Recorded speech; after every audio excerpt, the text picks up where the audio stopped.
Praise the lord. ದೇವರ ಪರಿಶುದ್ಧ ನಾಮಕ್ಕೆ ಸ್ತೋತ್ರವಾಗಲಿ. ನಿಮ್ಮೆಲ್ಲರಿಗೂ ಕರ್ತನಾದ ಯೇಸು ಕ್ರಿಸ್ತನ ನಾಮದಲ್ಲಿ ನನ್ನ ಪ್ರೀತಿಯ ವಂದನೆಗಳನ್ನು ನಾನು ತಿಳಿಯಪಡಿಸ್ತೇನೆ. ಮತ್ತೊಮ್ಮೆ ಸತ್ಯಧ್ವನಿ ಎಂಬಂಥ ಈ ಕಾರ್ಯಕ್ರಮಕ್ಕೆ ನಿಮ್ಮೆಲ್ಲರನ್ನು ಪ್ರೀತಿಯಿಂದ ಯೇಸು ಕ್ರಿಸ್ತನ ನಾಮದಲ್ಲಿ ನಾನು ಆಹ್ವಾನಿಸುತ್ತೇನೆ.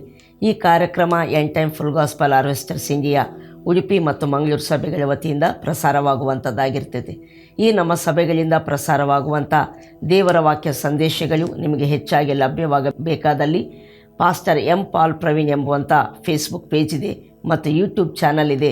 ನೀವು ಯೂಟ್ಯೂಬ್ ಚಾನಲನ್ನು ಸಬ್ಸ್ಕ್ರೈಬ್ ಮಾಡಿ, ಫೇಸ್ಬುಕ್ ಪೇಜನ್ನು ಲೈಕ್ ಮಾಡಿ, ಫಾಲೋ ಮಾಡುವಂಥದ್ದಾದರೆ ಈ ಸಂದೇಶಗಳು ನಿಮಗೆ ಹೆಚ್ಚಾಗಿ ದೊರಕುವಂಥವಾಗಿರ್ತವೆ. ಅಷ್ಟು ಮಾತ್ರವಲ್ಲ, ನಿಮಗೇನಾದರೂ ಪ್ರಾರ್ಥನಾ ಸಹಾಯ, ದೇವರ ವಾಕ್ಯಕ್ಕೆ ಸಂಬಂಧಪಟ್ಟ ಆಲೋಚನೆಗಳು ಬೇಕಾದಲ್ಲಿ ಟಿ ವಿ ಪರದೆ ಮೇಲೆ ಕಾಣ್ತಿರುವಂಥ ಫೋನ್ ನಂಬರನ್ನು ನೀವು ಸಂಪರ್ಕಿಸಬಹುದು. ನಿಮಗೆ ಪವಿತ್ರಾತ್ಮನ ಸಹಾಯದಿಂದ ಆದಷ್ಟು ಸಹಾಯ ಮಾಡಲಿಕ್ಕೆ ಸಿದ್ಧರಿದ್ದೇವೆ ಎಂಬುದನ್ನು ನಾನು ಹೇಳಲಿಕ್ಕೆ ನಾನು ಇಷ್ಟಪಡ್ತೇನೆ. ಹಲ್ಲೆಲೂಯ. ದೇವನಾಮಕ್ಕೆ ಸ್ತೋತ್ರ. ಮತ್ತೊಮ್ಮೆ ನಿಮ್ಮೆಲ್ಲರನ್ನು ನಾನು ವಂದಿಸ್ತೇನೆ.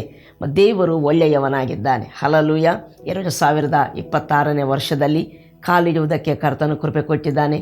ಈಗಾಗಲೇ ಸುಮಾರು ದಿನಗಳು ನಾವು ಮೊದಲನೇ ತಿಂಗಳಲ್ಲಿ ನಾವು ಕಳೀತಾ ಬರ್ತಾ ಇದ್ದೇವೆ. ದೇವರ ಕೃಪೆ ಶಾಶ್ವತವಾಗಿದೆ. ಹಲ್ಲೆಲೂಯ. ನಿನ್ನೆ ತನಕ ನಮ್ಮನ್ನು ನಜಿಸಿರುವಂಥ ದೇವರು ಇವತ್ತು ನಜಿಸುವ ಆತನಾಗಿದ್ದಾನೆ, ಮುಂದೆಯೂ ನಮ್ಮನ್ನು ನಜಿಸುವಂಥ ಆತನಾಗಿದ್ದಾನೆ. ಆತನು ನಂಬಿಕಸ್ಥನಾಗಿದ್ದಾನೆ. ಆತನ ವಾಗ್ದಾನ ನಮಗಿದೆ, ನಾನು ನಿತ್ಯವೂ ನಿಮ್ಮನ್ನು ನಾನು ನಜಿಸುತ್ತೇನೆ ಎಂಬುದಾಗಿ. ನಾನು ಎಂದಿಗೂ ಕೈ ಬಿಡುವುದಿಲ್ಲ, ಎಂದಿಗೂ ನಾನು ತೊರೆಯುವುದಿಲ್ಲ ಎಂಬುದಾಗಿ. ಹಲ್ಲೆಲೂಯ. ಆದ್ದರಿಂದ ಆತನು ನಂಬಿಕಸ್ಥನಾದ ದೇವರು, ನಮ್ಮನ್ನೆಷ್ಟೋ ಹೆಚ್ಚಾಗಿ ಪ್ರೀತಿಸುವಂಥ ಆತನು ನಿತ್ಯವೂ ನಮ್ಮನ್ನು ನಜಿಸುತ್ತಾನೆ. ಹಲ್ಲೆಲೂಯ. ಆತನು ಎಂದಿಗೂ ನಮ್ಮನ್ನು ಕೈ ಬಿಡುವುದಿಲ್ಲ, ಎಂದಿಗೂ ತೊರೆಯುವುದಿಲ್ಲ. ಹೀಗೆ ದೇವರ ವಾಗ್ದಾನಗಳು, ದೇವರ ವಾಕ್ಯವು ಇದ್ದಾಗ್ಯೂ ದೇವರು ಪದೇ ಪದೇ ಭಯಪಡಬೇಡ್ರಿ, ನಾನು ನಿಮ್ಮ ಸಂಗಡ ಇದ್ದೇನೆ ಅಂತ ಹೇಳ್ತಿದ್ದಾಗ್ಯೂ ಸಹ ಅನೇಕ ಸಾರಿ ನಿರಾಶೆಗಳು, ಭಯಗಳು, ಚಿಂತೆಗಳು, ಈ ರೀತಿ ದಿಗುಲುಗಳು ಇದರಲ್ಲಿ ನಾವು ಹಾದಿ ಹೋಗುವಂಥವರಾಗಿರ್ತೇವೆ. ಆದರೆ ಈ ವರ್ಷದಲ್ಲಿ ದೇವರ ಮಹಿಮೆಯಲ್ಲಿ ನಾವು ಜೀವಿಸಬೇಕಾದರೆ, ದೇವರ ಆಶೀರ್ವಾದಗಳಲ್ಲಿ ನಾವು ನಡೆಯಬೇಕಾದರೆ, ದೇವರ ಚಿತ್ತದಲ್ಲಿ ನಾವು ನಡೆಯಬೇಕಾದರೆ, ದೇವರ ವಾಕ್ಯವು ನಮಗೆ ಏನು ಹೇಳ್ತೈತೋ ನಾವು ಶ್ರದ್ಧೆಯಿಂದ ಅದನ್ನು ಗಮನಿಸಿ ಪವಿತ್ರಾತ್ಮನ ಸಹಾಯದಿಂದ ಹಾಗೆ ನಡೆಯುವುದಕ್ಕೆ ನಮ್ಮನ್ನು ಒಪ್ಪಿಸಿಕೊಡುವಂಥದ್ದಾದರೆ, ದೇವರ ವಾಕ್ಯವು ಸುಳ್ಳಲ್ಲ, ಅದು ಸತ್ಯವಾಗಿದೆ. ಆತನು ಏನು ನುಡಿದಿದ್ದಾನೋ ಅದನ್ನು ನಮ್ಮ ಜೀವನದಲ್ಲಿ ನೆರವೇರಿಸುವಂಥ ಆತನಾಗಿದ್ದಾನೆ. ನಾವು ದೇವರ ವಾಕ್ಯವನ್ನು ಓದಿಕೊಳ್ಳೋಣ. ನಾವೆಲ್ಲರೂ ಸತ್ಯವೇದದಿಂದ ಯೆಶಾಯ ಪ್ರವಾದನ ಗ್ರಂಥ 43ನೇ ಅಧ್ಯಾಯ 18, 19 ವಚನಗಳನ್ನು ನಾವು ಓದಿಕೊಳ್ಳೋಣ. ಆ ಯೆಹೋವನು ಹೀಗನ್ನುತ್ತಾನೆ, ಹಳೆ ಸಂಗತಿಗಳನ್ನು ಜ್ಞಾಪಕಕ್ಕೆ ತಂದುಕೊಳ್ಳಬೇಡಿರಿ, ಪುರಾತನ ಕಾರ್ಯಗಳನ್ನು ಮರೆತು ಬಿಡಿ. ಇಗೋ, ಹೊಸ ಕಾರ್ಯವನ್ನು ಮಾಡುವೆನು, ಈಗ ತಲೆದೂರುತ್ತಲಿದೆ, ನಿಮಗೆ ಕಾಣುವುದಿಲ್ಲವೋ? ನಾನು ಅರಣ್ಯದಲ್ಲಿ ಮಾರ್ಗಗಳನ್ನು ಏರ್ಪಡಿಸಿ ಅಡವಿಯಲ್ಲಿ ನದಿಗಳನ್ನು ಹರಿಸುವೆನು. Praise the lord. ಇಲ್ಲಿ ಒಂದು ಅದ್ಭುತವಾದಂಥ ವಾಗ್ದಾನವನ್ನು, ಇಸ್ರಾಯೇಲರಿಗೆ ದೇವರು ಮಾಡಿರುವಂಥ ವಾಗ್ದಾನವನ್ನು ನಾವಿಲ್ಲಿ ನಾವು ನೋಡ್ತಾ ಇದ್ದೇವೆ. ಇಸ್ರಾಯೇಲರಿಗೆ ಈ ದೇವರು ಮಾಡಿರುವಂಥ ವಾಗ್ದಾನವು ಇದಾಗಿದ್ದಾಗ್ಯೂ ಕ್ರಿಸ್ತನಲ್ಲಿರುವಂಥ ನಾವು ಸಹ ಆ ವಾಗ್ದಾನಗಳಲ್ಲಿ ಪಾಲುಗಾರರು ಎಂಬುದಾಗಿ ಎಫೆಸ ಪತ್ರಿಕೆ 3ನೇ ಅಧ್ಯಾಯ 6ನೇ ವಚನದಲ್ಲಿ ಹೇಳುವಂಥದ್ದಾಗಿರ್ತೈತೆ. ಆದ್ದರಿಂದ ಈ ವಾಗ್ದಾನವು ನಮಗೆ ಸಂಬಂಧಪಟ್ಟದ್ದಾಗಿದೆ. ನಾವು ನೋಡ್ತೇವೆ, ಹೊಸ ವರ್ಷ ಬಂದಿದೆ, ಹೊಸ ವರ್ಷದಲ್ಲಿ ನಾವು ಹೋಗ್ತಾ ಇದ್ದೇವೆ. ಈ ವರ್ಷದಲ್ಲಿ ನಾವು ಹೊಸ ಕಾರ್ಯಗಳನ್ನು, ದೇವರು ಮಾಡುವ ಹೊಸ ಕಾರ್ಯಗಳನ್ನು, ದೇವರ ಯಾವಾಗಾದರೂ ಸತ್ಯವೇದ ಹೊಸತ್ತು, ಹೊಸ ಕಾರ್ಯ, ಹೊಸ ಬಲ, ಹೊಸ ಜೀವ ಅಂತೇಳಿ ಏನು ಹೇಳ್ತೈತೋ, ಹೊಸತ್ತು ಅಂತ ಹೇಳಿದಾಗೆಲ್ಲ ಅದು ದೇವರ ಕಾರ್ಯ, ದೇವರ ಬಲ, ದೇವರ ಜೀವ ಎಂಬುದಾಗಿ ನಾವು ನೆನಪಿಟ್ಟುಕೊಳ್ಬೇಕು. Praise the lord. ನಮಗೇನು ಹೊಸತ್ತು, ಅದು ಹೊಸತ್ತಲ್ಲ. ದೇವರ ಕಾರ್ಯವೇನಾಗಿದೆಯೋ ಅದು ನಮಗೆ ಹೊಸದು ಎಂಬುದಾಗಿ ಸತ್ಯವೇದ ಹೇಳುವಂಥದ್ದಾಗಿರ್ತೈತೆ. ನಾವು ನೋಡ್ತೇವೆ, ದೇವರು ಹೊಸ ಕಾರ್ಯಗಳನ್ನು ಯಾವಾಗಲೂ ಸಹ ಆತ ನಮ್ಮ ಜೀವನದಲ್ಲಿ ಉನ್ನತವಾದ ಕಾರ್ಯಗಳನ್ನು, ಹೊಸ ಕಾರ್ಯಗಳನ್ನು, ನಮ್ಮ ಬಲದಿಂದ ಯಾವುದು ನಾವು ಮಾಡಲಿಕ್ಕಾಗೋದಿಲ್ಲವೋ, ನಮ್ಮ ಶಕ್ತಿಯಿಂದ ಯಾವುದು ನಾವು ಹೊಂದಿಕೊಳ್ಳಿಕ್ಕಾಗುವುದಿಲ್ಲವೋ, ತನ್ನ ಮಹಿಮೆಯಿಂದ, ತನ್ನ ಬಲದಿಂದ, ತನ್ನ ಶಕ್ತಿಗೆ ಅನುಸಾರವಾಗಿ ಆತನು ನಮ್ಮ ಜೀವನದಲ್ಲಿ ಕಾರ್ಯಗಳನ್ನು ಮಾಡುವ ಆತನಾಗಿದ್ದಾನೆ. ಈ ವರ್ಷದಲ್ಲಿ ಸಹ, ಈ ದಿನಗಳಲ್ಲಿ ಸಹ ದೇವರಾತ್ಮನು ನಿಮಗೆ, ನಮ್ಮೆಲ್ಲರಿಗೂ ಆತನು ಹೇಳ್ತಿರುವಂಥ ಮಾತೇನೆಂದರೆ, ನಾನು ಹೊಸ ಕಾರ್ಯವನ್ನು ಮಾಡುತ್ತೇನೆ, ಅದು ಈಗಲೇ ತಲೆದೂರುತ್ತಲಿದೆ ಎಂಬುದಾಗಿ. ನಿನ್ನ ಜೀವನದಲ್ಲಿ ನಾನು ಹೊಸ ಕಾರ್ಯವನ್ನು ಯಾಕಂದರೆ ದೇವರು ನಮ್ಮನ್ನು ಪ್ರೀತಿಸ್ತಿದ್ದಾನೆ, ನಮ್ಮ ಬಗ್ಗೆ ಹಿತದ ಆಲೋಚನೆಗಳು ಉಳ್ಳಾತನಾಗಿದ್ದಾನೆ, ನಮಗೆ ಒಳ್ಳೆಯದನ್ನು ಆತನು ಸಿದ್ಧಪಡಿಸಿರುವಂಥ ಆತನಾಗಿದ್ದಾನೆ, ಉನ್ನತವಾದ ಆಲೋಚನೆಗಳನ್ನು ನಮ್ಮ ಕಡೆ ಉಳ್ಳಾತನಾಗಿದ್ದಾನೆ. ಆದ್ದರಿಂದ ಆತನು ಯಾವಾಗಲೂ ಸಹ ನಿನಗೆ ಕೆಟ್ಟದು ಮಾಡ್ತೇನಂತ ಹೇಳಲ್ಲ, ಅಥವಾ ನಿನ್ನ ಜೀವಿತ ಇಷ್ಟೇ ಎಂಬುದಾಗಿ ಹೇಳಲ್ಲ. ಆತನು ಯಾವಾಗಲೂ ಹೇಳುವಂಥದ್ದು, ನಿನ್ನ ಜೀವನದಲ್ಲಿ ನಾನು ಹೊಸ ಕಾರ್ಯವನ್ನು ಮಾಡ್ತೇನೆ ಎಂಬುದಾಗಿ. ಪ್ರಿಯ ವೀಕ್ಷಕರೇ, ಪ್ರಿಯ ದೇವರ ಮಕ್ಕಳೇ, ದೇವರು ನಿಮ್ಮ ಜೀವನದಲ್ಲಿ ಹೊಸ ಕಾರ್ಯಗಳನ್ನು ಮಾಡುವ ಆತನಾಗಿದ್ದಾನೆ. ಆದ್ದರಿಂದ ಅಂದರೆ ಅದರ ಅರ್ಥ, ದೇವರು ತನ್ನ ಬಲದಿಂದ ತನ್ನ ಕಾರ್ಯಗಳನ್ನು ನಿನ್ನ ಜೀವಿತದಲ್ಲಿ, ನಿನ್ನ ಕುಟುಂಬದಲ್ಲಿ, ನಿಮ್ಮ ಎಲ್ಲ ಕಾರ್ಯಗಳಲ್ಲಿ ಆತನು ಮಾಡುವ ಆತನಾಗಿದ್ದಾನೆಂಬುದಾಗಿ. ಅದಕ್ಕೆ ದೇವರ ಕಾರ್ಯಗಳನ್ನು ನಮ್ಮ ಜೀವನದಲ್ಲಿ ಆತನು ಮಾಡ್ತಾನೆ. ಬಟ್ ಆದರೆ ಆ ಕಾರ್ಯಗಳನ್ನು ನಮ್ಮ ಜೀವನದಲ್ಲಿ ನಾವು ಹೊಂದಬೇಕಾದರೆ ದೇವರ ವಾಕ್ಯ ನಮಗೇನು ಹೇಳ್ತೈತೋ ಅದನ್ನು ಶ್ರದ್ಧೆಯಿಂದ ಗಮನಿಸಬೇಕಾಗಿದೆ. ಇಲ್ಲಿ ದೇವರ ವಾಕ್ಯ ಹೇಳ್ತೈತೆ, ಹಳೆಯ ಸಂಗತಿಗಳನ್ನು ಜ್ಞಾಪಕಕ್ಕೆ ತಂದುಕೊಳ್ಳಬೇಡಿರಿ, ಪುರಾತನ ಕಾರ್ಯಗಳನ್ನು ಮರೆತು ಬೇಡಿರಿ ಎಂಬುದಾಗಿ. ಹಳೆಯ ಸಂಗತಿಗಳನ್ನು ಜ್ಞಾಪಕಕ್ಕೆ ತಂದುಕೊಳ್ಳಬೇಡಿರಿ, ಪುರಾತನ ಕಾರ್ಯಗಳನ್ನು ಮರೆತು ಬೇಡಿರಿ ಎಂಬುದಾಗಿ. ಈ ಹಳೆಯ ಸಂಗತಿಗಳು ಅಥವಾ ಪುರಾತನ ಕಾರ್ಯಗಳು ಅಂತ ನಾವು ನೋಡುವಾಗ, ನಮ್ಮ ಜೀವಿತದಲ್ಲಿ ಕಳೆದ ದಿನಗಳಲ್ಲಿ ಅಥವಾ ನಿನ್ನೆಯ ತನಕ, ಕಳೆದ ಕ್ಷಣದ ತನಕ ಏನೆಲ್ಲ ಫೇಲ್ಯೂರ್ಸ್ ಇದ್ದಾವೋ, ಸೋಲುಗಳಿದ್ದಾವೋ, ಅಥವಾ ಸಮಸ್ಯೆಗಳಲ್ಲಿ ನಾವು ಹಾದು ಹೋಗ್ತಿದ್ದೇವೋ, ಏನೇನು ನಷ್ಟಗಳು ನಾವು ಹೊಂದಿದ್ದೇವೋ, ಏನೇನು ಮೋಸಗಳು ನಮಗೆ ನಡೆದಿದ್ದಾವೋ, ಏನೇನು ಅನ್ಯಾಯಗಳು ನಮಗೆ ಸಂಭವಿಸಿದ್ದಾವೋ, ಯಾವ್ಯಾವ ಕೆಟ್ಟ ಸಂಗತಿಗಳಲ್ಲಿ, ಅನುಭವಗಳಲ್ಲಿ ನಾವು ಹೋಗಿದ್ದೇವೋ, ಅವೆಲ್ಲವುಗಳ ಕುರಿತು ದೇವರ ವಾಕ್ಯ ಹೇಳ್ತೈತೆ, ಅದನ್ನು ಮರೆತು ಬಿಡು, ಅದನ್ನು ಜ್ಞಾಪಕಕ್ಕೆ ತಂದುಕೊಳ್ಳಬೇಡ. ಈಗೋ ನಾನು ಹೊಸ ಕಾರ್ಯವನ್ನು ಮಾಡುತ್ತೇನೆ ಎಂಬುದಾಗಿ. ನಾವು ಹುಟ್ಟಿದಾಗಿಂದ ಮತ್ತು ಈ ತನಕ ಸಹ ನಮ್ಮ ಜೀವನದಲ್ಲಿ ಅನೇಕ ಕಹಿ ಘಟನೆಗಳನ್ನು ನಾವು ಅನುಭವಿಸಿದವರಾಗಿರ್ತೇವೆ. ಅನೇಕವಾದ ಸಮಸ್ಯೆಗಳು, ಕಷ್ಟಗಳು, ವೇದನೆಗಳು, ದುಃಖಗಳಲ್ಲಿ ನಾವು ಹಾದಿ ಹೋದಂಥವರಾಗಿರ್ತೇವೆ. ಅನೇಕ ಅವಮಾನಗಳು, ತಿರಸ್ಕಾರಗಳು ನಾವು ಅನುಭವಿಸಿದಂಥವರಾಗಿರ್ತೇವೆ. ಅನೇಕವಾದ ನಷ್ಟಗಳನ್ನು ನಾವು ಹೊಂದಿದವರಾಗಿರ್ತೇವೆ. ಅನೇಕವಾದ ಮೋಸಗಳು, ಅನ್ಯಾಯಗಳು ನಮಗೆ ಸಂಭವಿಸಿರುವಂಥವಾಗಿರ್ತವೆ. ಇವೆಲ್ಲ ಸಂಗತಿಗಳನ್ನು ದೇವರ ವಾಕ್ಯ ಹೇಳ್ತೈತೆ, ಅದನ್ನು ಮರೆತು ಬಿಡು, ನಾನು ಹೊಸ ಕಾರ್ಯವನ್ನು ಮಾಡ್ತೇನೆ. ಅದರ ಅರ್ಥ, ಅದನ್ನು ಮರೆತು ಬಿಡು, ಅದಕ್ಕಿಂತ ಉನ್ನತವಾಗಿ ನಾನು ನಿನ್ನನ್ನು ನಡೆಸುತ್ತೇನೆ. ಅದು ಜ್ಞಾಪಕಕ್ಕೆ ತಂದುಕೊಳ್ಳಬೇಡ, ಅದಕ್ಕಿಂತ ಮಹತ್ತಾದ ಸಂಗತಿಗಳನ್ನು ನಿನಗಾಗಿ ನಾನು ನಡೆಸುವಾತನಾಗಿದ್ದೇನೆ ಎಂಬುದಾಗಿ ದೇವರು, ನಮ್ಮನ್ನು ಪ್ರೀತಿಸುವಂಥ ನಮ್ಮ ತಂದೆ ದೇವರು ನಮಗೆ ಹೇಳುವಂಥ ಆತನಾಗಿದ್ದಾನೆ. ಹಲ್ಲೆಲೂಯಾ.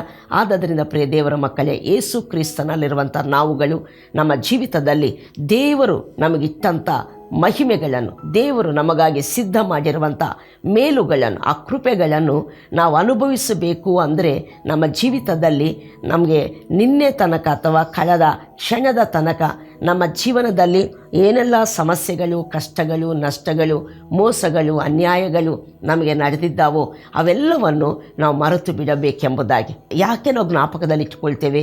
ಪದೇ ಪದೇ ನಾವು ಅವುಗಳನ್ನು ಜ್ಞಾಪಕ ಮಾಡಿಕೊಳ್ತೇವೆ, ಆಲೋಚನೆ ಮಾಡ್ತೇವೆ, ಅದನ್ನು ನೆನೆಸಿ ದುಃಖ ಪಡುವಂಥವರಾಗಿರ್ತೇವೆ, ಬೇಸರಗೊಳ್ಳುವಂಥವರಾಗಿರ್ತೇವೆ, ನಿರಾಶೆ ಪಡುವಂಥವರು ನಾವಾಗಿರ್ತೇವೆ.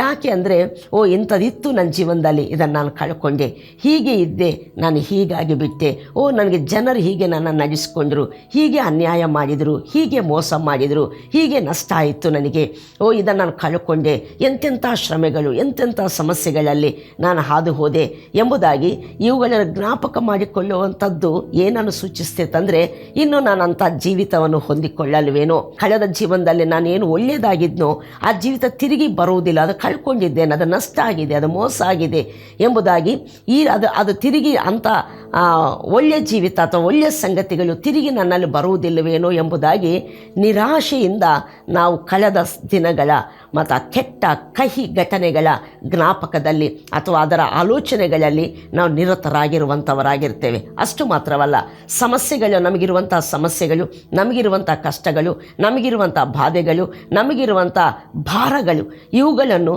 ನಾವು ಪದೇ ಪದೇ ಆಲೋಚನೆ ಮಾಡುವಂಥವರಾಗಿರ್ತೇವೆ. ನನ್ನ ಜೀವನದಲ್ಲಿ ಈ ಕಷ್ಟ ಉಂಟು, ಈ ಸಮಸ್ಯೆ ಉಂಟು, ಈ ಕಾಯಿಲೆಗಳುಂಟು, ನನ್ನ ಮಕ್ಕಳು ಹೀಗೆ, ನಮ್ಮ ಬಾಳ ಸಂಗಾತಿಗಳು ಹೀಗೆ, ನನ್ನ ಜನರು ಹೀಗೆ, ನನ್ನ ಸುತ್ತಲಿರುವ ವ್ಯಕ್ತಿಗಳು ಹೀಗೆ, ನನ್ನ ಹಣಕಾಸಿನ ಪರಿಸ್ಥಿತಿ ಹೀಗೆ ಎಂಬುದಾಗಿ ಏನು ನಮಗಿರುವ ಸಮಸ್ಯೆಗಳ ಬಗ್ಗೆ ನಾವು ಆಲೋಚನೆ ಮಾಡ್ತೇವೋ ಅದು ಏನನ್ನು ಸೂಚಿಸ್ತೈತೆ ಅಂದರೆ, ಇದಕ್ಕೆ ಪರಿಹಾರವಿಲ್ಲವೇನೋ, ಈ ಪರಿಸ್ಥಿತಿ ಇಷ್ಟೇ ಏನೋ ಅನ್ನುವ ರೀತಿಯಲ್ಲಿ ನಾವು ಅದನ್ನು ತಿರುಗಿ ನಮ್ಮ ಸಮಸ್ಯೆಗಳ ಕುರಿತು ನಾವು ಆಲೋಚನೆ ಮಾಡುವಂಥವರಾಗಿರ್ತೇವೆ. ನಾನು ಹೇಳ್ತಾ ಇದ್ದೇನೆ, ನಮ್ಮ ಬಾಧೆಗಳ ಬಗ್ಗೆ ಯೋಚನೆ ಮಾಡುವಾಗ ನಮಗೆ ನಿರೀಕ್ಷೆ ಇಲ್ಲದವರಾಗಿ ಕಾಣುವಂಥವರು ನಾವಾಗಿರ್ತೇವೆ.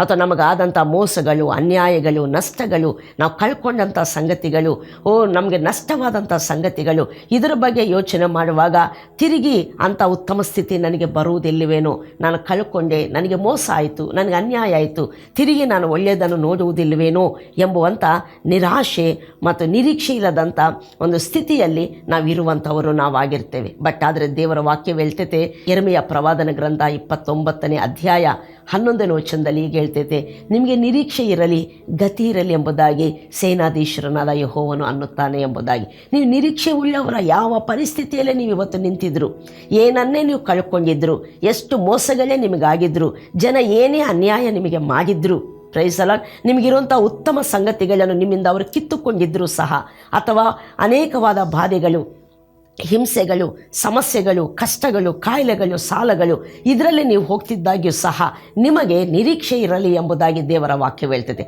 ಈ ವರ್ಷದ ಪ್ರಾರಂಭದ ಈ ತಿಂಗಳಲ್ಲಿ ನಾವೆಲ್ಲರೂ ಸಹ ನಿರೀಕ್ಷೆ ಉಳ್ಳವರಾಗಿ, ನಮಗೆ ದೇವರಿದ್ದಾನೆ, ನಾವು ಕಳ್ಕೊಂಡಂಥ ಸಂಗತಿಗಳು, ನಷ್ಟವಾದಂಥ ಸಂಗತಿಗಳು, ಅನ್ಯಾಯವಾದಂಥ ಸಂಗತಿಗಳು, ನಮ್ಮಿಂದ ತೊಲಗಿ ಹೋದಂಥ ಒಳ್ಳೆಯ ಸಂಗತಿಗಳನ್ನು ಅದಕ್ಕೆ 2ರಷ್ಟಾಗಿ 100ರಷ್ಟಾಗಿ ದೇವರು ನನಗೆ ತಿರುಗಿ ಕೊಡಲಿಕ್ಕೆ ಶಕ್ತನಾಗಿದ್ದಾನೆ, ಆತನ ಅಷ್ಟು ಒಳ್ಳೆಯವನು, ನಂಬಿಕಸ್ಥನಾಗಿದ್ದಾನೆ ಎಂಬುದಾಗಿ ದೇವರ ಮೇಲೆ ನಿರೀಕ್ಷೆ ಇರಲಿ ಎಂಬುದಾಗಿ ಸತ್ಯವೇದ ಹೇಳುವಂಥದ್ದಾಗಿರ್ತೈತೆ. ಹಲ್ಲೆಲೂಯಾ. ಅದನ್ನು ಜ್ಞಾಪಕ ಮಾಡಿಕೊಳ್ಳಬೇಡ, ಅದು ಹೋಯ್ತಲ್ಲ, ಅಯ್ಯೋ ಹಿಂಗಾಯ್ತಲ್ಲ ಎಂಬುದಾಗಿ ನೆನೆಸಿ ಕೊರಗಬೇಡ. ಬದಲಾಗಿ ಅದನ್ನು ತಿರುಗಿ ನಿನಗೆ ಕೊಡಲಿಕ್ಕೆ, ಅದಕ್ಕಿಂತ ಹೆಚ್ಚಾಗಿ ನಿನ್ನನ್ನು ಆಶೀರ್ವಾದ ಮಾಡಲಿಕ್ಕೆ ದೇವರು ಶಕ್ತನು ಎಂಬುದಾಗಿ ಆತನನ್ನು ದೃಷ್ಟಿಸು, ಆತನನ್ನು ನಿರೀಕ್ಷಿಸು, ಆತನಲ್ಲಿ ಭರವಸೆವಿಡು ಎಂಬುದಾಗಿ ದೇವರ ವಾಕ್ಯ ನಮಗೆ ಹೇಳುವಂಥದ್ದಾಗಿರ್ತೈತೆ. Price the Lord. ಆದ್ದರಿಂದ ಈ ವರ್ಷದಲ್ಲಿ ದೇವರ ಆತ್ಮನು ನನ್ನ ಹತ್ರ ಮಾತಾಡಿರೋ ಸಂಗತಿ ಏನಂದರೆ, ಒಂದು, ಆತನನ್ನು ದೃಷ್ಟಿಸು, ಆತನ ಮೇಲೆ ಭರವಸೆವಿಡು, ಆತನಿಗಾಗಿ ನಿರೀಕ್ಷಿಸು, ಆತನಿಗಾಗಿ ಕಾದಿರು. ನಿನಗೆ ಆಶಾ ಭಂಗ ಆಗುವುದೇ ಇಲ್ಲ, ನಿನಗೆ ನಿರಾಶೆ ಆಗುವುದೇ ಇಲ್ಲ. ಆತನನ್ನೇ ದೃಷ್ಟಿಸಿದವರ ಮುಖಗಳು ಪರಿಸ್ಥಿತಿ ಇಷ್ಟು ತನಕ ಏನೇ ನಡೆದಿರಲಿ ಅದನ್ನು ಜ್ಞಾಪಕ ಮಾಡಿಕೊಳ್ತಾ ಕೂತ್ಕೊಳ್ಬೇಡ, ಅದನ್ನು ಯೋಚಿಸ್ತಾ ಕೊರಗಬೇಡ, ಅದನ್ನೇ ಆಲೋಚನೆ ಮಾಡ್ತಾ ಕುಗ್ಗಿ ಹೋಗಬೇಡ. ಇನ್ನೇನು ಗತಿನೇ ಇಲ್ಲ ಎಂಬುದಾಗಿ ನಿರಾಶೆಗೆ ಇಳಿದು ಹೋಗಬೇಡ.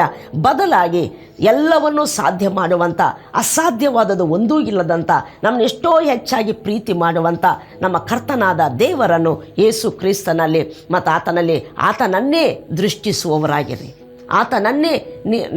ಆತನಲ್ಲೇ ಭರವಸೆವಿಡುವವರಾಗಿರಿ, ಆತನನ್ನೇ ನಿರೀಕ್ಷಿಸುವವರಾಗಿರಿ ಎಂಬುದಾಗಿ ಪವಿತ್ರಾತ್ಮನು ನನ್ನನ್ನು ಬಲಪಡಿಸಿರುವಂಥ ಸಂಗತಿಯನ್ನು ನಿಮಗೆ ನಾನು ಹಂಚಿಕೊಳ್ತಾ ಇದ್ದೇನೆ. ಪ್ರಿಯ ದೇವರು, ಈ ಹೊಸ ವರ್ಷವೆಲ್ಲ ಈ ದಿನ ಮೊದಲುಗೊಂಡು ಪ್ರತಿನಿತ್ಯ ದೇವರನ್ನು ದೃಷ್ಟಿಸು. ನಿನಗೇನು ಆಗಬೇಕು, ನೀನೇನು ಕಳ್ಕೊಂಡಿದ್ದೀಯಾ, ಏನು ಪರಿಹಾರ ಬೇಕು, ಏನು ಆಶೀರ್ವಾದ ನಿನಗೆ ಬೇಕು, ಏನು ಜಯ ಬೇಕು ನಿನಗೆ, ಏನು ನಿನ್ನ ಪ್ರಾರ್ಥನೆ ಅಗತ್ಯ ಏನಾಗಿದೆ, ಏನು ಬೇಕು ನಿನಗೆ, ಆ ಸಂಗತಿಗಾಗಿ ದೇವರನ್ನು ದೃಷ್ಟಿಸು, ಆತನಲ್ಲಿ ಭರವಸವಿಡು. ಆತನು ಅದನ್ನು ಮಾಡಲಿಕ್ಕೆ ಶಕ್ತನೆಂಬುದಾಗಿ, ಆತನು ಪರಿಹಾರ ಮಾಡಲಿಕ್ಕೆ ಶಕ್ತನೆಂಬುದಾಗಿ, ಎಲ್ಲ ಸಮಸ್ಯೆಗಳಿಂದ ನಿನ್ನನ್ನು ಬಿಡುಗಡೆ ಮಾಡಲಿಕ್ಕೆ ಶಕ್ತನೆಂಬುದಾಗಿ. ನೀನೇನು ಕಳ್ಕೊಂಡಿದೆಯೋ, ಏನು ನಷ್ಟ ಹೋಗಿದೆಯೋ, ಏನು ಜನ ನಿನಗೆ ಮೋಸ ಅನ್ಯಾಯ ಮಾಡಿದ್ದಾರೋ ಅದನ್ನು ತಿರುಗಿ ಕೂಡಿಸಿಕೊಳ್ಳಲಿಕ್ಕೆ ಕರ್ತನು ಶಕ್ತನೆಂಬುದಾಗಿ ಆತನನ್ನು ಎಡಬಿಡದೆ ದೃಷ್ಟಿಸ್ತಾ ಇರು, ಆತನನ್ನೇ ದೃಷ್ಟಿಸ್ತಾ ಇರು, ಆತನ ಮೇಲೆ ಭರವಸೆ ಇಡು. ಆತನ ಇದನ್ನು ಮಾಡಲಿಕ್ಕೆ ಶಕ್ತನೆಂಬುದಾಗಿ, ಆತನು ನೀನು ಕಳ್ಕೊಂಡದ್ದನ್ನೆಲ್ಲ ತಿರುಗಿ 2ರಷ್ಟು ಕೊಡಲಿಕ್ಕೆ ಆತನ ಸಮರ್ಥನೆಂಬುದಾಗಿ ಆತನಲ್ಲಿ ಭರವಸೆವಿಡು. ನೀನು ಏನು ಭರವಸೆವಿಟ್ಟಿದೆಯೋ ಆತನು ಮಾಡ್ತಾನೆಂಬುದಾಗಿ ಅದನ್ನು ನೀನು ನಿರೀಕ್ಷಿಸು, ಆ ಆಶೀರ್ವಾದವನ್ನು ನೀನು ನಿರೀಕ್ಷಿಸ್ತಾ ಇರು. ಈ ವರ್ಷವೆಲ್ಲ ಇದನ್ನು ನೀನು ಮಾಡ್ತಾ ಬಾ, ದೇವರ ಮಹಿಮೆಗಳನ್ನು ನಿನ್ನ ಜೀವನದಲ್ಲಿ ನೀನು ಅನುಭವಿಸುತ್ತಿ ಎಂಬುದಾಗಿ. ಅದಕ್ಕೆ ಇಲ್ಲಿ ದೇವರ ವಾಕ್ಯ ಹೇಳ್ತೈತೆ, ಯೆಶಾಯ ಪ್ರವಾದನ ಗ್ರಂಥ 43:18-19 ನಾವೀಗ ನೋಡ್ತಾ ಇದ್ದೇವೆ. 19ನೇ ವಚನ ಹೀಗೆ ಹೇಳ್ತೈತೆ, ನಿಮಗೆ ಕಾಣುವುದಿಲ್ಲವೋ, ನಾನು ಅರಣ್ಯದಲ್ಲಿ ಮಾರ್ಗವನ್ನು ಏರ್ಪಡಿಸಿ ಅಡವಿಯಲ್ಲಿ ನದಿಗಳನ್ನು ಹರಿಸುವೆನು. ನಿಮಗೆ ಕಾಣುವುದಿಲ್ಲವಾ? ನೀವು ಯಾಕೆ ಕಳೆದದ್ದನ್ನೇ ಯೋಚನೆ ಮಾಡ್ತಿದ್ದೀರಾ? ನಿಮ್ಮ ಜೀವನದಲ್ಲಿ ಇಷ್ಟು ತನಕ ಆದಂಥ ಕಹಿ ಘಟನೆಗಳನ್ನೇ ನೀವು ಸ್ಮರಿಸ್ತಾ ಕೂತ್ಕೊಂಡಿದ್ದೀರಾ? ನಿಮ್ಮ ಸಮಸ್ಯೆಗಳನ್ನೇ ನೀವು ಆಲೋಚನೆ ಮಾಡ್ತಾ ಇದ್ದೀರಾ? ನಿಮಗೆ ನಷ್ಟವಾದ, ಮೋಸವಾದ, ಅನ್ಯಾಯವಾದ ಸಂಗತಿಗಳನ್ನೇ ಪದೇ ಪದೇ ನೀವು ಮಾತನಾಡುವವರು ಅಥವಾ ಯೋಚನೆ ಮಾಡುವವರಾಗಿದ್ದೀರಾ? ನನಗೆ ಅಸಾಧ್ಯವಾದದ್ದು ಒಂದೂ ಇಲ್ಲ. ನಿಮಗೆ ಕಾಣುವುದಿಲ್ಲವೋ? ನಾನು ಅಡವಿಯಲ್ಲಿ ಮಾರ್ಗಗಳನ್ನು ಮಾಡುವಾತನು, ಅರಣ್ಯದಲ್ಲಿ ನದಿಗಳನ್ನು ಹರಿಸುವಂತಾತನು, ಅಸಾಧ್ಯವಾದದ್ದನ್ನು ಸಾಧ್ಯಪಡಿಸುವಂತಾತನು. ನೀನು ಯಾವುದು ಅಸಾಧ್ಯ ಅಂದುಕೊಳ್ತೀಯೋ, ನಾನು ಕಳ್ಕೊಂಡೆ, ಇನ್ನು ನಾನು ಹೊಂದಲಾರೆ, ನನಗೆ ನಷ್ಟವಾಯಿತು, ನಾನಿನ್ನು ಪಡೆದುಕೊಳ್ಳಲಾರೆ, ನನಗೆ ಅನ್ಯಾಯವಾಯಿತು, ನನಗೆ ನ್ಯಾಯ ಸಿಗಲಿಕ್ಕೆ ಸಾಧ್ಯ ಇಲ್ಲ ಎಂಬುದಾಗಿ ನೀನು ಏನು ಅಂದುಕೊಳ್ತಿದ್ದೀಯೋ ಅದನ್ನು ದೊರಕಿಸಿಕೊಳ್ಳಲಿಕ್ಕೆ ನಾನು ಶಕ್ತನಾಗಿದ್ದೇನೆ ಎಂಬುದಾಗಿ ಕರ್ತನು ನುಡಿಯುವಂತಾತನಾಗಿದ್ದಾನೆ. ಈ ಪರಿಸ್ಥಿತಿಯಲ್ಲಿ ನಾನಿದ್ದೇನೆ, ಇಂಥ ಕಾಯಿಲೆಗಳಲ್ಲಿ ನಾವು ಹೋಗ್ತಾ ಇದ್ದೇವೆ, ಇಂಥ ಸಮಸ್ಯೆಗಳು ನನ್ನ ಕುಟುಂಬವನ್ನು ಬಾಧಿಸ್ತಾ ಇದ್ದಾವೆ, ಇಂಥ ಸಾಲದ ಬಂಧನಗಳಲ್ಲಿ ನಾನಿದ್ದೇನೆ, ಇದರಿಂದ ನನಗೆ ಬಿಡುಗಡೆ ಕಾಣಲ್ಲ ಅಂತ ನೀನು ಅಂದುಕೊಳ್ತಾ ಇದ್ದೀಯಾ? ಯಾವುದು ಬಿಡುಗಡೆ ಆಗಲ್ಲ ಅಂತ ನೀನು ಅಂದುಕೊಳ್ತಿದ್ದೀಯೋ ಅದನ್ನು ಮಾಡಲಿಕ್ಕೆ ಕರ್ತನು ಶಕ್ತನೆಂಬುದಾಗಿ ಆತನು ನುಡಿಯುತ್ತಾ ಇದ್ದಾನೆ. ಆತನು ಹೇಳ್ತಾನೆ, ನಾನು ಅಡವಿಯಲ್ಲಿ ಮಾರ್ಗಗಳನ್ನು ಮಾಡುವಾತನು. ಮಾರ್ಗ ಉಂಟಾಗಲಿಕ್ಕೆ ಸಾಧ್ಯವಿಲ್ಲದಲ್ಲಿ ಮಾರ್ಗಗಳನ್ನು ಮಾಡುವಂತಾತನು ನಮ್ಮ ಕರ್ತನಾದ ದೇವರಾಗಿದ್ದಾನೆ. ಅಡವಿಯಲ್ಲಿ, ಅರಣ್ಯದಲ್ಲಿ ನದಿಗಳನ್ನು ಹರಿಸುವಂತಾತನಾಗಿದ್ದಾನೆ. ಆತನಿಗೆ ಅಸಾಧ್ಯವಾದದ್ದು ಒಂದೂ ಇಲ್ಲ ರೀ. ದೇವರ ವಾಕ್ಯ ಹೇಳ್ತೈತೆ, ಅಬ್ರಹಾಮನಂತೆ ನಿರೀಕ್ಷೆಗೆ ತನಗೆ ಮಕ್ಕಳಾಗ್ತಾರೆ ಎಂಬುದಾಗಿ ನಿರೀಕ್ಷೆಗೆ ಆಧಾರವಿಲ್ಲದಿದ್ದಾಗ್ಯೂ ಸಹ, ಯಾವ ಆಸ್ಪದವೂ ಕಾಣದೇ ಇದ್ದಾಗ್ಯೂ ಸಹ ಆತನು ನಿರೀಕ್ಷಿಸಿ ನಂಬಿದನಂತೆ. ಕಾರಣವೇನೆಂದರೆ ದೇವರು ಇಲ್ಲದನ್ನು ಇರುವ ಹಾಗೆ ಕರೆಯುವಾತನೆಂಬುದಾಗಿ, ಮೃತರನ್ನು ಸಜೀವರನ್ನಾಗಿ ಮಾಡುವಾತನೆಂಬುದಾಗಿ. ಹಲ್ಲೆಲೂಯಾ. ಒಂದು ಸಾರಿ ನಿನ್ನ ಪರಿಸ್ಥಿತಿಯನ್ನು ನೀನು ಆಲೋಚನೆ ಮಾಡ್ತಿರುವಾಗ ಕರ್ತನ ಕಡೆ ದೃಷ್ಟಿಸಲಿಕ್ಕೆ ಪ್ರಾರಂಭಿಸು. ಆತನು ಯಾರಾಗಿದ್ದಾರೆ? ನಾನು ಯಾಕೆ ಕಳೆದದ್ದನ್ನು ಯೋಚನೆ ಮಾಡಿ ಕೊರಗಬೇಕು? ನಷ್ಟ ಹೋದದ್ದನ್ನು ಆಲೋಚನೆ ಮಾಡಿ ಕುಗ್ಗಿ ಹೋಗಬೇಕು? ಮೋಸ ಅನ್ಯಾಯ ಆದದ್ದನ್ನು ನಾನು ಯಾಕೆ ನೆನೆಸಿ ಸೊರಗಬೇಕು? ನನ್ನ ಸಮಸ್ಯೆಗಳನ್ನು, ಬಾಧೆಗಳನ್ನು ನೋಡಿ ನಾನು ಯಾಕೆ ದಿಗ್ಭ್ರಮಗೊಳ್ಳಬೇಕು? ನನ್ನ ದೇವರು ಇದ್ದಾನೆ, ಆತನು ಸರ್ವಶಕ್ತನಾಗಿದ್ದಾನೆ, ಆತನು ನನ್ನನ್ನು ಪ್ರೀತಿಸ್ತಿದ್ದಾನೆ, ಆತನ ದಯೆ ನಮ್ಮ ಮೇಲೆ ಇದೆ. ದೇವರ ವಾಕ್ಯ ಹೇಳ್ತೈತೆ ರೀ, ಆತನು ಕೃಪಾವಂತನಾಗಿದ್ದಾನೆ. ನಾವು ಅಂದುಕೊಳ್ತೇವೆ ಒಳ್ಳೆಯವರಿಗೆ ಮಾತ್ರ ಕೃಪೆ ತೋರಿಸ್ತಾನೆ ಎಂಬುದಾಗಿ. ಬಲಹೀನರಿಗೂ, ಬಲವಂತರಿಗೂ, ಕೆಟ್ಟವರಿಗೂ, ಒಳ್ಳೆಯವರಿಗೂ ಆತನು ಕೃಪೆಯನ್ನು ತೋರಿಸುವಂಥ ಆತನಾಗಿದ್ದಾನೆ. ಇನ್ನು ಹೆಚ್ಚಾಗಿ ಕ್ರಿಸ್ತನಲ್ಲಿ ನಂಬಿಕಿಟ್ಟಂಥ ನಮಗೆ ಎಷ್ಟೋ ಹೆಚ್ಚಾಗಿ ಆತನ ಕೃಪೆಯು ಅವೈಲೇಬಲ್ ಆಗಿ, ಅನುಕೂಲವಾಗಿ ಇರುವಂಥದ್ದಾಗಿದೆ. ನೀನು ಆತನ ಕೃಪೆಯನ್ನು ನಂಬುವಂಥದ್ದಾದರೆ, ಸ್ವಾಮಿ ನೀನು ಕೃಪಾವಂತನಯ್ಯ, ನೀನು ತಿರುಗಿ ನಾನು ನಷ್ಟ ಹೋದದ್ದನ್ನು, ನನಗೆ ಅನ್ಯಾಯವಾದದ್ದನ್ನು, ನಾನು ಕಳ್ಕೊಂಡದ್ದನ್ನು 100ರಷ್ಟು ಕೊಡಲಿಕ್ಕೆ ನನಗೆ ನೀನು ಶಕ್ತನಾಗಿದ್ದೀ ಸ್ವಾಮಿ. ನನ್ನ ಪರಿಸ್ಥಿತಿಗಳು ಎಷ್ಟು ಕೆಟ್ಟದಾಗಿದ್ದೀಯೋ, ಎಷ್ಟು ಅಸಾಧ್ಯವಾಗಿ ಕಾಣ್ತಿದ್ರು, ಅದನ್ನು ಬದಲಾಯಿಸಲಿಕ್ಕೆ ನೀನು ಶಕ್ತನಾಗಿದ್ದೀ ಎಂಬುದಾಗಿ ಆತನಲ್ಲಿ ನಾವು ಭರವಸೆವಿಡುವಂಥದ್ದಾದರೆ, ಆತನನ್ನು ನಾವು ದೃಷ್ಟಿಸುವಂಥದ್ದಾದರೆ, ನಾವು ಯಾವುದನ್ನು ಆತನು ಇದು ಮಾಡ್ತಾನೆ ಎಂಬುದಾಗಿ ಭರವಸೆ ಇಟ್ಟಿದ್ದೇವೋ ಅದು ನಡೀತೈತೆ ಎಂಬುದಾಗಿ ಆತನನ್ನು ನಿರೀಕ್ಷಿಸುವಂಥವರು ನಾವಾಗಿದ್ದರೆ ಖಂಡಿತವಾಗಿ ನಮಗೆ ಆಶಾಭಂಗವಾಗುವುದೇ ಇಲ್ಲ. ನಾವು ಯಾವುದಕ್ಕಾಗಿ ಆತನನ್ನು ದೃಷ್ಟಿಸ್ತಿದ್ದೇವೋ, ಯಾವುದಕ್ಕಾಗಿ ಆತನಲ್ಲಿ ಭರವಸೆ ಬಿಟ್ಟಿದ್ದೇವೋ, ಯಾವುದನ್ನು ಆತನು ಮಾಡುತ್ತಾನೆ, ಆತನಿಂದ ಬರ್ತತೆ ಎಂಬುದಾಗಿ ನಿರೀಕ್ಷಿಸ್ತಿದ್ದೇವೋ, ನಿಶ್ಚಯವಾಗಿ ಆ ನಿರೀಕ್ಷೆ ನಿರರ್ಥಕವಾಗುವುದೇ ಇಲ್ಲ. ದೇವರ ವಾಕ್ಯ ಹೇಳ್ತೈತೆ, ಒಂದು ಕಾಲ ಉಂಟು ನಿನ್ನ ನಿರೀಕ್ಷೆಯು ನಿರರ್ಥಕವಾಗದು, ನಿನ್ನ ನಿರೀಕ್ಷೆಯು ನಿನ್ನನ್ನು ಭಂಗ ಪಡಿಸೋದು. ದೇವರ ನಿರೀಕ್ಷಿಸ್ತಿದೆಯಾ? ದೇವರಿಂದ ಇದು ಸಾಧ್ಯ ಎಂಬುದಾಗಿ ಆತನಲ್ಲಿ ಭರವಸೆವಿಟ್ಟಿದೆಯಾ?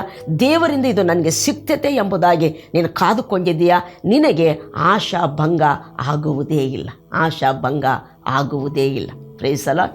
ಆದ್ದರಿಂದ ದೇವರ ಮಕ್ಕಳಿಗೆ ವರ್ಷದಲ್ಲಿ ದೇವರನ್ನು ನಿರೀಕ್ಷಿಸು, ದೇವರನ್ನು ನಂಬು, ದೇವರ ಮೇಲೆ ಭರವಸೆವಿಡು, ದೇವರನ್ನು ದೃಷ್ಟಿಸ್ತಾ ಬಾ.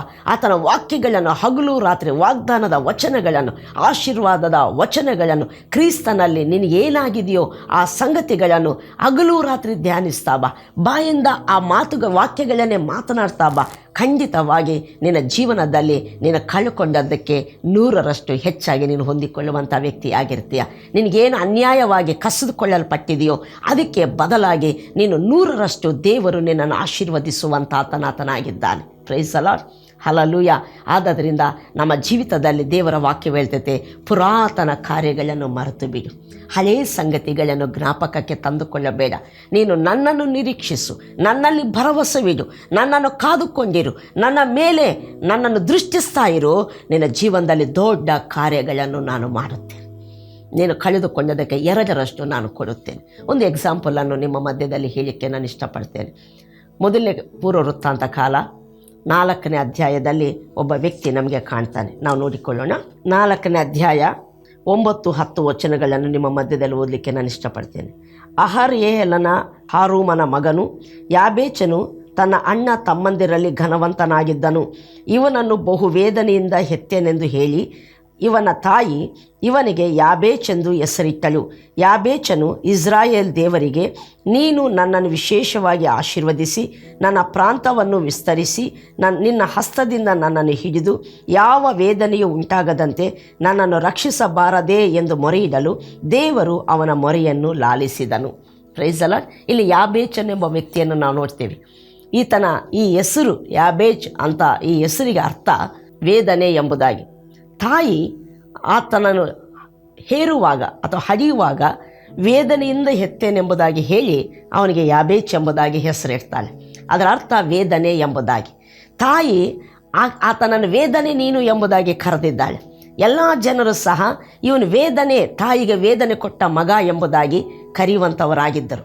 ಯಾಬೇಚನ ಇದೆಲ್ಲ ಪರಿಸ್ಥಿತಿಯನ್ನು ನೋಡುವಾಗ, ನಾನು ಶಪಿಸಲ್ಪಟ್ಟ ವ್ಯಕ್ತಿ, ನಾನು ವೇದನೆಯಾದಂಥ ವ್ಯಕ್ತಿ, ವೇದನೆ ಎಂಬುದಾಗಿ ಕರೆಯಲ್ಪಟ್ಟ ವ್ಯಕ್ತಿ ಎಂಬುದಾಗಿ ತನ್ನ ಬಗ್ಗೆ ಕೀಳರಿಮೆಯಿಂದ ಅಥವಾ ತನಗಿರುವಂಥ ದುಸ್ಥಿತಿಯನ್ನು ಆತನು ನೆನೆಸ್ತಾ ಕೂತ್ಕೊಂಡಿರುವಂಥದ್ದಾದರೆ ಯಾಬೇಚನಾಗಿ ಇರ್ತಾ ಇದ್ದ. ಅಂದರೆ ವೇದನೆಯಾದ ಆತನು ತನ್ನ ಜೀವಿತವನ್ನೆಲ್ಲ ವೇದನೆಯಿಂದಲೇ ಕಳೆಯುವಂಥ ವ್ಯಕ್ತಿಯಾಗಿದ್ದ. ಬಟ್ ಆದರೆ ದೇವರಿಗೆ ಸ್ತೋತ್ರ, ತನ್ನ ಶಾಪವನ್ನು ಆತನ ಆಶೀರ್ವಾದವಾಗಿ ಬದಲಾಯಿಸಿಕೊಂಡಂಥ ಅದ್ಭುತವಾದ ಕಾರ್ಯವನ್ನು ಇಲ್ಲಿ ನಾವು ನೋಡುವಂಥವರಾಗಿರ್ತೇವೆ. ನನ್ನ ತಾಯಿ ಎಲ್ಲರಿಗೂ ಒಳ್ಳೆಯ ಹೆಸರಿಟ್ಟಿದ್ದಾರೆ, ನನಗೆ ಅದರಿಂದ ಹೆಸರಿಟ್ಟಿದ್ದಾರೆ. ಆಕೆ ನನ್ನನ್ನು ಪ್ರೀತಿ ಮಾಡಲಿಲ್ಲ, ನಾನೇನು ತಪ್ಪು ಮಾಡಿದ್ದೇನೆ, ನಾನೇನು ಬೇಕಂತ ಮಾಡಿದ್ದೇನಾ, ನನಗೆ ಯಾಕೆ ಇದೆಲ್ಲ ಸಂಭವಿಸಿತು, ಜನರೆಲ್ಲ ನನ್ನನ್ನು ಯಾಕೆ ವೇದನೆ ಅಂತ ಕರೀತಾರೆ, ನನ್ನ ಜೀವಿತ ಶಾಪವಾಯ್ತಾ, ನಾನು ಏನು ಆಗ್ತೇನೆ ನನ್ನ ಜೀವನದಲ್ಲಿ ಅಂಥೇಳಿ ಈ ರೀತಿ ಆತನು ನೆಗೆಟಿವ್ ಆಗಿ ಚಿಂತಿಸ್ತಾ, ಆಲೋಚಿಸ್ತಾ, ಬಾಧೆ ಪಡ್ತಾ, ನಿರಾಶೆಯಿಂದ ಕುಗ್ಗಿ ಹೋಗಲಿಲ್ಲ ಎಂಬುದಾಗಿ ಇಲ್ಲಿ ನಮಗೆ ಕಾಣುವಂಥದ್ದಾಗಿರ್ತೈತೆ. ಬದಲಾಗಿ ಆತನೇನು ಮಾಡಿದ್ನಂದರೆ, ನನ್ನ ತಾಯಿ ನನಗೆ ವೇದನೆ ಅಂತ ಹೆಸರಿಟ್ಟಿದ್ದಾರೆ, ಆಕೆ ನನಗೆ ಶಾಪ ಕೊಟ್ಟಿದ್ದಾಳೆ, ನನ್ನನ್ನೆಲ್ಲರೂ ಸಹ ವೇದನೆ ಶಾಪಗ್ರಸ್ತನೆಂಬುದಾಗಿ ಕರೀತಿದ್ದಾರೆ. ಬಟ್ ಆದರೆ ನನ್ನ ಶಾಪವನ್ನು ಆಶೀರ್ವಾದವಾಗಿ ಬದಲಾಯಿಸುವಂಥ ದೇವರು ಇದ್ದಾನೆ. ದೇವರಿಗಿದು ಸಾಧ್ಯ. ವೇದನೆಯಾದ ನನ್ನ ಜೀವಿತವನ್ನು ಆಶೀರ್ವಾದವಾಗಿ, ಶಾಪಗ್ರಸ್ತನಾದ ನನ್ನ ಜೀವಿತವನ್ನು ಆಶೀರ್ವಾದ ನಿಧಿಯಾಗಿ ಮಾರ್ಪಡಿಸಲಿಕ್ಕೆ ದೇವರಿಗೆ ಮಾತ್ರ ಸಾಧ್ಯ ಎಂಬುದಾಗಿ ಆ ದೇವರನ್ನು ಆತನ ಆಶ್ರಯಿಸಿಕೊಂಡನು, ಆ ದೇವರಿಗೆ ಆತನ ಮೊರೆಯಿಟ್ಟನು ಎಂಬುದಾಗಿ ನಾವು ನೋಡುವಂಥವರಾಗಿರ್ತೇವೆ. Price the lord. ಆತನ ಮೊರೆಯಿಟ್ಟ, ದೇವರೇ ನೀನು ನನ್ನನ್ನು ಆಶೀರ್ವದಿಸಿ ಎಂಬುದಾಗಿ. ಆ ಇಸ್ರಾಯೇಲ್ ದೇವರಿಗೆ 10ನೇ ವಚನ ಹೇಳ್ತೈತೆ, ನೀನು ನನ್ನನ್ನು ವಿಶೇಷವಾಗಿ ಆಶೀರ್ವದಿಸಿ ನನ್ನ ಪ್ರಾಂತ್ಯವನ್ನು ವಿಸ್ತರಿಸಿ ನಿನ್ನ ಹಸ್ತದಿಂದ ನನ್ನನ್ನು ಹಿಡಿದು ಯಾವ ವೇದನೆ ಉಂಟಾಗದಂತೆ ನನ್ನನ್ನು ರಕ್ಷಿಸಬಾರದೆ. ಸ್ವಾಮಿ, ನನ್ನನ್ನು ವಿಶೇಷವಾಗಿ ಆಶೀರ್ವದಿಸು, ನನ್ನ ಪ್ರಾಂತ್ಯವನ್ನು ವಿಸ್ತರಿಸು, ನಿನ್ನ ಹಸ್ತದಿಂದ ನನ್ನ ಕೈಯನ್ನು ಹಿಡಿ, ನನಗೆ ಯಾವ ಕೇಡು ಉಂಟಾಗದಂತೆ, ಯಾವ ವೇದನೆ ಉಂಟಾಗದಂತೆ ನನ್ನನ್ನು ರಕ್ಷಿಸು ಎಂಬುದಾಗಿ ಆತನು ಪ್ರಾರ್ಥಿಸ್ತಾನೆ. ಇಲ್ಲಿ ನೋಡಿ, ಯಾಬೇಚನ ಜೀವಿತ ಕಂಪ್ಲೀಟಾಗಿ ಬದಲಾಗಲಿಕ್ಕೆ ಅಲ್ಲಿ 9ನೇ ವಚನ ಹೇಳ್ತೈತೆ, ಯಾಬೇಚನು ತನ್ನ ಅಣ್ಣ ತಮ್ಮಂದಿರಲ್ಲಿ ಘನವಂತನಾಗಿ ಬಾಳಿದನು ಎಂಬುದಾಗಿ. ಅಣ್ಣ ತಮ್ಮಂದರಿಗೆ ಒಳ್ಳೆಯ ಹೆಸರು ಕೊಟ್ಟಿರ್ಬೋದು ತಾಯಿ, ಬಟ್ ಅವರಿಗಿಂತ ಕೆಟ್ಟ ಹೆಸರನ್ನು ಹೊಂದಿರುವಂಥ ಯಾಬೇಚನೇ ಘನವಂತನಾಗಿ ಬಾಳಿದ್ನಂತೆ. ಹೇಗೆ ವೇದನೆಯಾದ ಯಾಬೇಚನು ಘನವಂತನಾದ? ಆತನು ಇಸ್ರಾಯೇಲ್ ದೇವರನ್ನು ಮೊರೆ ಹೊಕ್ಕಿದ್ದಾನೆ, ಇಸ್ರಾಯೇಲ್ ದೇವರನ್ನು ಆಶ್ರಯಿಸಿಕೊಂಡಿದ್ದಾನೆ, ಇಸ್ರಾಯೇಲ್ ದೇವರನ್ನು ಪ್ರಾರ್ಥಿಸಿದ್ದಾನೆ. ಈ ದೇವರು ನನ್ನ ಶಾಪಗ್ರಸ್ತವಾದ ಜೀವಿತವನ್ನು, ವೇದನೆಯಾದ ನನ್ನ ಜೀವಿತವನ್ನು ಆಶೀರ್ವಾದವಾಗಿ ಬದಲಾಯಿಸಲಿಕ್ಕೆ ದೇವರಿಗೆ ಸಾಧ್ಯ, ದೇವರು ಶಕ್ತನೆಂಬುದಾಗಿ ದೇವರಲ್ಲಿ ಭರವಸೆವಿಟ್ಟಿದ್ದಾನೆ, ದೇವರನ್ನು ದೃಷ್ಟಿಸಿದ್ದಾನೆ, ದೇವರನ್ನು ನಿರೀಕ್ಷಿಸಿದ್ದಾನೆ. ಅದುವೇ ಅವನ ಜೀವಿತವನ್ನು, ವೇದನೆಯಾದವನ ಜೀವಿತವನ್ನು ಆಶೀರ್ವಾದವಾಗಿ ಮಾರ್ಪಡಿಸಿದೆ. ಶಾಪವನ್ನು ಹೊಂದಿರುವಂಥ ಜೀವಿತವನ್ನು ಆಶೀರ್ವಾದ ಭರಿತನನ್ನಾಗಿ ಮಾರ್ಪಡಿಸಿದ ಹಾಗೆ ನಾವು ನೋಡ್ತೇವೆ. ಆದ್ದರಿಂದ ಪ್ರಿಯ ದೇವರ ಮಕ್ಕಳೇ, ನಮ್ಮ ಜೀವನದಲ್ಲಿ ಇವತ್ತು ನಾವು ಏನಾಗಿದ್ದೇವೆ, ನಮಗೆ ಕಳೆದ ದಿನಗಳಲ್ಲಿ ಏನು ಸಂಭವಿಸಿದೆ, ನಾವು ಎಂಥ ಕೆಟ್ಟ ಪರಿಸ್ಥಿತಿಗಳಿಗೆ ಹೋಗ್ತಿದ್ದೇವೆ, ಎಂಥ ಕಹಿ ಘಟನೆಗಳು ನಮ್ಮ ಜೀವನದಲ್ಲಿ ನಡೆದಿದ್ದಾವೆ, ಅವನ್ನೇ ನಾವು ಆಲೋಚನೆ ಮಾಡುವುದನ್ನು ಬಿಟ್ಟು ಬಿಡೋಣ. ಹಲ್ಲೆಲೂಯಾ. ನಮಗೆ ಏನು ಬೇಕು, ನಾವು ಏನು ಆಗಬೇಕು, ನಾವು ದೇವರನ್ನು ಪ್ರಾರ್ಥಿಸೋಣ. Praise the Lord. ಆತನು ನಮ್ಮ ಎಲ್ಲ ಕಳೆದ ದಿನಗಳಲ್ಲಿ ನಮಗಾದ ಎಲ್ಲ ಕಹಿ ಘಟನೆಗಳು, ನಷ್ಟಗಳು, ಮೋಸಗಳು, ಅನ್ಯಾಯಗಳು, ಈಗಿರುವಂಥ ಕೆಟ್ಟ ಪರಿಸ್ಥಿತಿಗಳು ಎಲ್ಲವುಗಳಿಂದ ಬಿಡಿಸಲಿಕ್ಕೆ ಕರ್ತನು ಶಕ್ತನೆಂಬುದಾಗಿ ಆತನನ್ನು ದೃಷ್ಟಿಸೋಣ, ಆತನಲ್ಲಿ ಭರವಸೆವಿಡೋಣ. ಆತನು ಮಾಡುವ ಕಾರ್ಯಗಳನ್ನು, ಆತ ನಮ್ಮನ್ನು ಮೇಲಕ್ಕೆತ್ತುವಂಥ ಕಾರ್ಯಗಳನ್ನು, ನಮಗೆ ಆತನು ಕೊಡುವಂಥ ಪರಿಹಾರವನ್ನು ಆತನಿಂದ ನಾವು ಎದುರು ನೋಡುವವರಾಗಿರೋಣ.